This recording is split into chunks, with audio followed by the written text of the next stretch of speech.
नमस्कार मित्रांनो, पावसाचं थैमान महाराष्ट्राच्या किनारपट्टीवर निसर्गाची साथ. तर अशाच नवनवीन माहितीसाठी आपल्या चॅनलला सबस्क्राईब करा.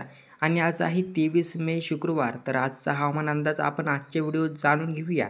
सध्या महाराष्ट्राच्या आसमंतात वातावरणात एक वेगळीच हालचाल सुरू झाली आहे. ढगांची गर्दी, समुद्राच्या लाटांचा रौद्र आवाज आणि हवामान खात्याचे इशारे, हे सगळं मिळून आगामी 3 दिवस महाराष्ट्रासाठी निर्णायक ठरणार आहेत. विशेषतः मुंबई, कोकण आणि आजूबाजूच्या किनारपट्टी परिसरात निसर्गाची परीक्षा सुरू राहणार आहे. कमी दाबाचं क्षेत्र आणि त्याचा परिणाम. गोव्याच्या उत्तरेला अरबी समुद्रात कमी दाबाचं क्षेत्र तयार झालं आहे. पुढील 36 तासात हे क्षेत्र आणखीन तीव्र होणार आहे आणि तिची दिशा उत्तरेकडे सरकणार आहे, म्हणजेच महाराष्ट्राच्या किनाऱ्यावर सरकणार आहे. याचा थेट परिणाम म्हणजे मुसळधार पाऊस, जोरदार वारे आणि समुद्रात धोका. तर मुसळधार पावसाचा इशारा, कोणकोणत्या जिल्ह्यांना सावध राहण्याचा इशारा. तर बघा, मुंबई, ठाणे, कोकण या जिल्ह्याला ऑरेंज अलर्ट हा जारी करण्यात आला आहे आणि रायगड, रत्नागिरीत काही ठिकाणी अतिमुसळधार पावसाची शक्यता ही वर्तवण्यात आली आहे. त्यामुळे या जिल्ह्यांना रेड अलर्ट देण्यात आला.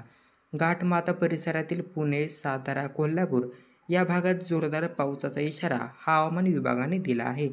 पावसाच्या सरी आधीच सुरू आहेत, पण हवामान विभागाचा अंदाज आहे की पुढील 3 दिवस हे सरी मुसळधार ते अतिमुसळधार रूपात दिसतील. समुद्रात धोका, मच्छीमारांसाठी महत्त्वाचा इशारा. कोकण किनाऱ्यावर 35 ते 60 किमी ताशी वेगाने वारे वाहण्याची शक्यता आहे. त्यामुळे हवामान विभागाने स्पष्ट इशारा दिला आहे. गुजरात आणि महाराष्ट्राच्या समुद्रात पुढील 4 दिवस मच्छीमारांनी जाऊ नये. ठाणे आणि नवी मुंबईमध्ये प्रशासनाने पावसाच्या पार्श्वभूमीवर तातडीच्या उपाययोजना सुरू केल्या.